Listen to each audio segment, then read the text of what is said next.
एक बार की बात है, एक दिन सूर्य और हवा में अचानक विवाद होने लगा। दोनों इस बात पर बहस करने लगे कि उन दोनों में से सबसे अधिक शक्तिशाली कौन है। वायु बड़ी ही घमंडी और जिद्दी स्वभाव की थी। उसे अपनी शक्ति पर बड़ा ही गुरूर था।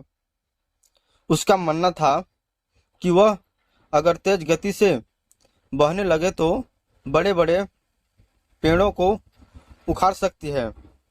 उसमें मौजूद आदर्श नदियों और झीलों के पानी को भी जमा सकती है। अपने इसी घमंड के चलते वायु ने सूर्य से बहस करते हुए कहा, मैं तुमसे ज़्यादा शक्तिशाली हूँ। मैं चाहता तो किसी को भी अपने झोंक से हिला सकती हूँ।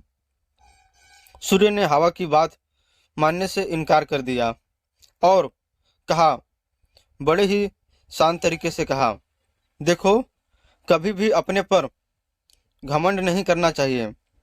हवा यह सुनकर चिढ़ गई और खुद को ज़्यादा शक्तिशाली बताती रही।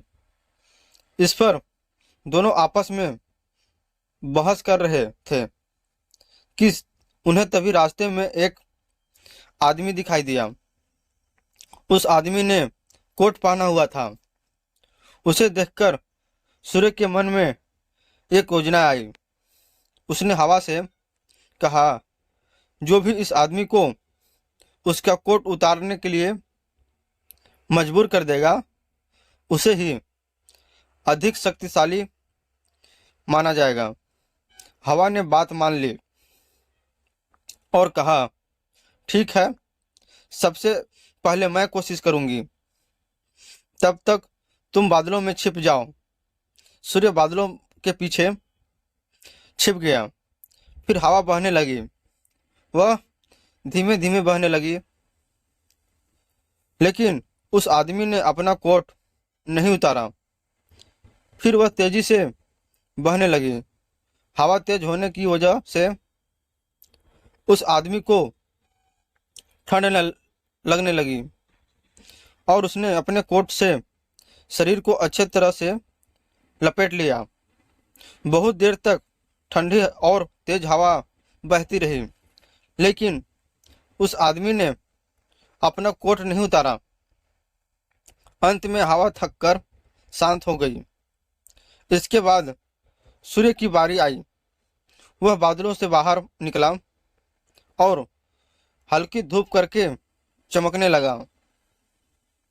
हल्की धूप होते ही उस आदमी को ठंड के तापमान से थोड़ी राहत मिली, तो उसने अपना कोट ढीला कर दिया। इसके बाद फिर सूर्य तेजी से चमकने लगा और तेज धूप निकल गई। तेज धूप होते ही आदमी को गर्मी लगने लगी और उसने अपना कोट उतार दिया।